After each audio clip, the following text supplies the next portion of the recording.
सुप्रभात बच्चों। आज हम लोग आरोह भाग 2 में संकलित कविता दिन जल्दी जल्दी ढलता है, जिसके रचनाकार हरिवंश राय बच्चन जी हैं, इसका अध्ययन करेंगे। इसके पहले कुछ वीडियो अपलोड किए गए जिसमें हरिवंश राय बच्चन जी की ही कविता आत्मपरिचय का हम लोगों ने अध्ययन किया। तो आज हम लोग दिन जल्दी जल्दी ढलता है जिसके रचनाकार हरिवंश राय बच्चन जी हैं, इस कविता का अध्ययन करेंगे। इससे पहले हरिवंश राय बच्चन जी का संक्षिप्त जीवन परिचय हम लोग देख सकते हैं।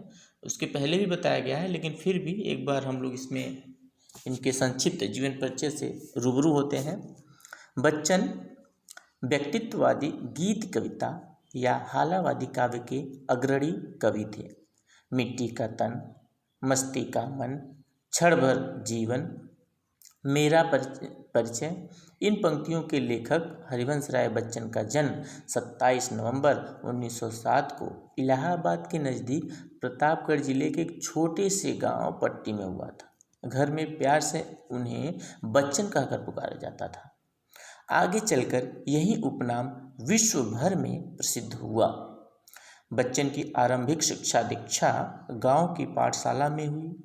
उच्च शिक्षा के लिए वे इलाहाबाद और फिर कैम्ब्रिज गए, जहां से उन्होंने अंग्रेजी साहित्य के विख्यात कवि W.C. इट्स की कविताओं पर शोध किया था, रिसर्च किया। हरिवंश राय बच्चन ने 1941 से 1952 तक इलाहाबाद विश्वविद्यालय में ही प्राध्यापक के पद पर भी रहे। वर्ष 1955 में कैम्ब्रिज से वापस आने के बाद वे भारत सरकार के विदेश मंत्रालय में हिंदी विशेषज्ञ के रूप में नियुक्त हुए। 1926 में हरिवंश राय की शादी श्यामा से हुई। टीबी की लंबी बीमारी के बाद 1936 में श्यामा का देहांत हो गया। 1941 में बच्चन ने तेजी सूरी से शादी की।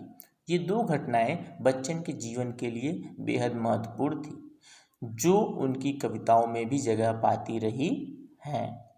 1939 में प्रकाशित एकांत संगीत की ये पंक्तियां उनके निजी जीवन की ओर भी इशारा करती हैं। कितना अकेला आज मैं, संघर्ष में टूटा हुआ, दुर्भाग्य से लूटा हुआ, परिवार से लूटा हुआ, किंतु अकेला आज मैं। हालावादी कवि बच्चन व्यक्तिवादी गीत कविता या हालावादी काव्य के अग्रणी कवि थे। उमर खयाम की रुबाइयों से प्रेरित 1935 में छपी उनकी मधुशाला ने बच्चन को खूब प्रसिद्धि दिलाई। मधुशाला उनकी बहुत ही प्रसिद्ध कृति है। आज भी मधुशाला पाठकों के बीच काफ़ी लोकप्रिय है। अंग्रेजी सहित कई भारतीय भाषाओं में इस काव्य का अनुवाद हुआ। इसके अतिरिक्त मधुशाला, मधुबाला, मधुकलश, निशा निमंत्रण, खादी के फूल, सूत की माला, मिलन यामिनी, बुद्ध और नाचघर, चार खेमे, 64 खूंटे, दो चट्टाने जैसे काव्य की रचना बच्चन ने की है। 1966 में वे राज्यसभा के सदस्य मनोनीत हुए। दो चट्टाने के लिए 1968 में बच्चन को साहित्य अकादमी पुरस्कार मिला। इस कृति पर दो चट्टाने साहित्य में योगदान के लिए प्रतिष्ठित सरस्वती सम्मान, उत्तर प्रदेश सरकार का यश भारती सम्मान, सोवियत लैंड नेहरू पुरस्कार से भी नवाजे गए। बच्चन को 1976 में पद्म भूषण से सम्मानित किया गया। बच्चन की परिवर्ती बात की रचनाओं का स्वर और उसकी भंगिमा में स्पष्ट परिवर्तन दिखाई पड़ता है। सूत की माला, चार खेमे, 64 खूंटे आदि रचनाओं में वे हालावाद से निकलकर बाहरी दुनिया के दुख दर्द से साक्षात्कार करते हैं। चार खंडों में प्रकाशित बच्चन की आत्मकथा क्या भूलूं क्या याद करूं, नीड़ का निर्माण फिर, बसेरे से दूर और दशम द्वार से सोपान तक हिंदी साहित्य जगत की अमूल्य निधि मानी जाती है। बच्चन ने उमर खयाम की रुबाइयों, सुमित्रानंद पंत की कविताओं, नेहरू के राजनीतिक जीवन पर भी किताबें लिखी। उन्होंने शेक्सपियर के नाटकों का भी अनुवाद किया। हरिवंश राय बच्चन का 95 वर्ष की आयु में 18 जनवरी 2003 को मुंबई में देहांत हो गया। अंतर्राष्ट्रीय ख्याति प्राप्त फिल्म अभिनेता अमिताभ बच्चन और उनके उद्योगपति अजिताभ बच्चन उनके पुत्र हैं। आइए विषय में प्रवेश करते हैं। तो सबसे पहले हम लोग इस कविता के सारांश को समझ लेते हैं कि कविता में है क्या। दिन जल्दी जल्दी ढलता है जो कविता है, ये एक प्रेम गीत है। प्रेम गीत जिसमें प्रेम की व्याकुलता का वर्णन किया हुआ है। अपने प्रियजनों से मिलने की चाह में ही जो पथिक पथिक मतलब यहाँ यात्री के पांव तेज तेज चलने लगते। पक्षी भी अपने प्रिय से मिलने की आकांक्षा में उनके पंखों में फड़फड़ाहट चंचलता भर जाती है। परंतु कवि के जीवन में कोई प्रिय नहीं है जो उसकी प्रतीक्षा करे, इसलिए उसके कदम शिथिल हैं। जीवन में गति का संचार तो प्रेम के कारण ही हुआ करता है। तो जीवन में गति का संचार प्रेम के कारण हुआ करता है। इसमें कुछ कठिन शब्दों के अर्थ दिए गए हैं कविता में, पहले ही दे दिया गया है, इसको आप लोग देख लें। प्रत्याशा का मतलब आशा होता है, नीड़ का मतलब घोंसला, चंचलता मतलब तीव्रता या तेजी, विकल मतलब व्याकुल, हित मतलब के वास्ते, शिथिल मतलब ढीला, उर मतलब हृदय, विवलता मतलब भाव, आतुरता, उमड़न, व्याकुलता। आइए इसके कविता के पहले अंतरे में हम लोग प्रवेश करते हैं। क्या है पहला अंतरा, आप लोग देख सकते हैं।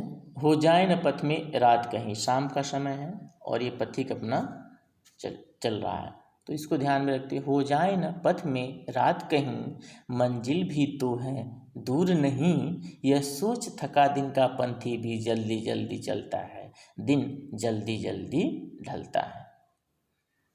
हो जाए न पथ में रात कहीं, दिन भर थक कर रास्ते पर चलता हुआ यात्री जो है अपनी मंजिल के पास पहुंचने वाला है और अपने प्रिय से मिलन की उसके अंदर आकांक्षा है, इच्छा है, ललक है। तो उसी क्रम में हो जाए न पथ में रात कहीं, यह उसी क्रम में यह सोचता है कि रास्ते में मंजिल तो पास ही है, प्रिय से मिलना भी है, कहीं रास्ते में चलते चलते रात न हो जाए, मंजिल भी तो है दूर नहीं, और मंजिल भी तो हमारी अभी दूर नहीं है, पास ही है। लेकिन यह सोच, यह डर उसको कि रास्ते में चलते चलते कहीं रात ना हो जाए, उसके कदमों में क्या बढ़ा देता है। यह सोच थका दिन का पंथी मतलब यात्री, यह सोच करके कि कहीं रास्ते में रात ना हो जाए, यह सोच करके वह यात्री क्या करता है, जल्दी जल्दी चलता है, अपने कदमों की चाल को बढ़ा देता है, अपने कदम तेजी के साथ अपनी मंजिल की तरफ आगे बढ़ाता है। दिन जल्दी जल्दी ढलता है और प्रिय मिलन का यह जो क्षण है, ऐसी स्थिति में दिन भी मानो तेजी के साथ ढलता हुआ आगे बढ़ रहा है, अर्थात रात होने वाली है ऐसा लगता है। अर्थात जब कोई अपने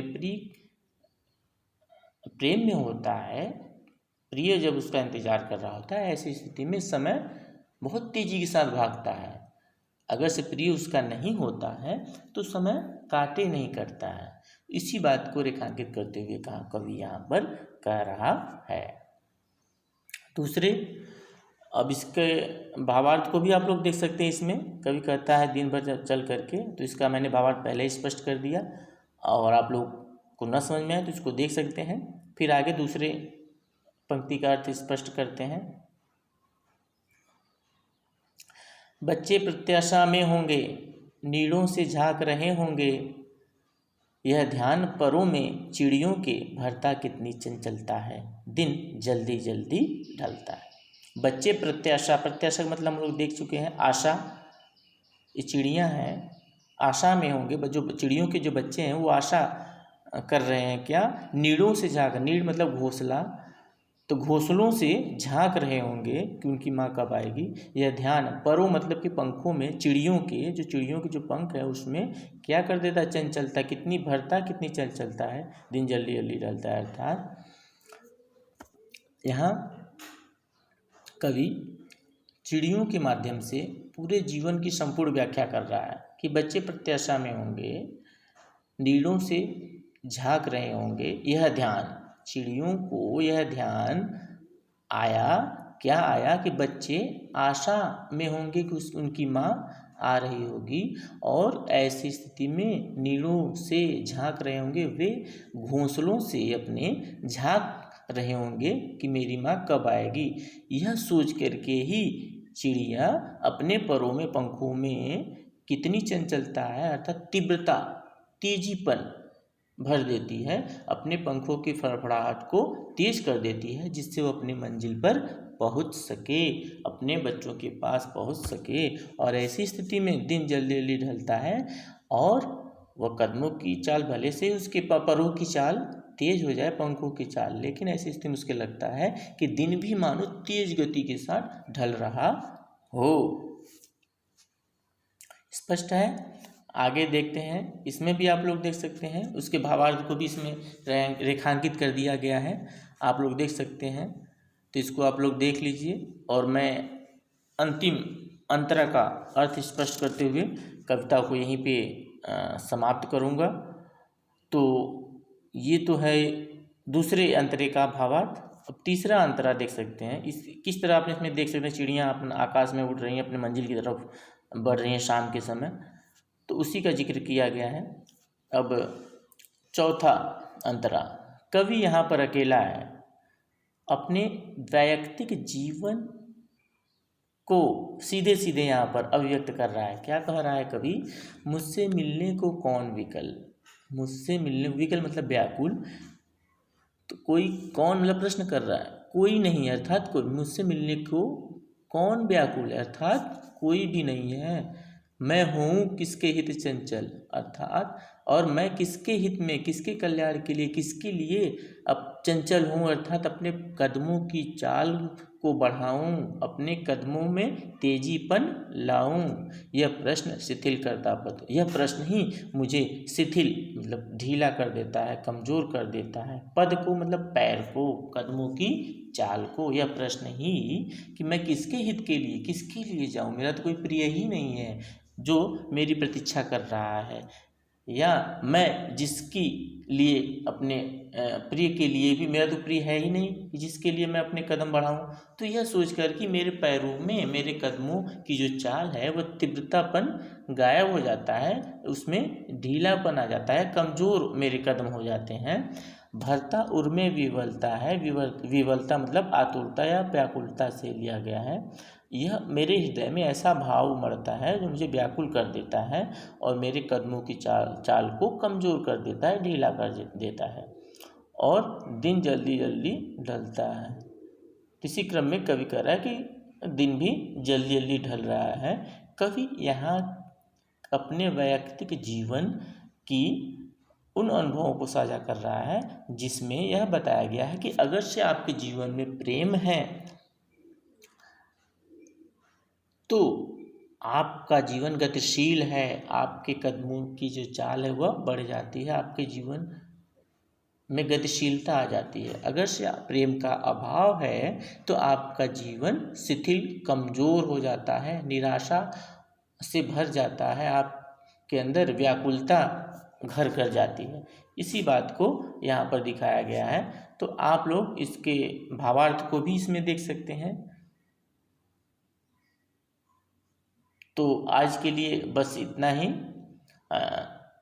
और आगे इस वीडियो को गूगल क्लासरूम में शेयर किया जाएगा। उसमें इस पाठ के प्रश्न उत्तर को पहले ही आपको प्रेषित कर दिया गया है, तो उसके प्रश्नों के उत्तर आप लोग लिख करके मुझे गूगल क्लासरूम में शेयर करेंगे।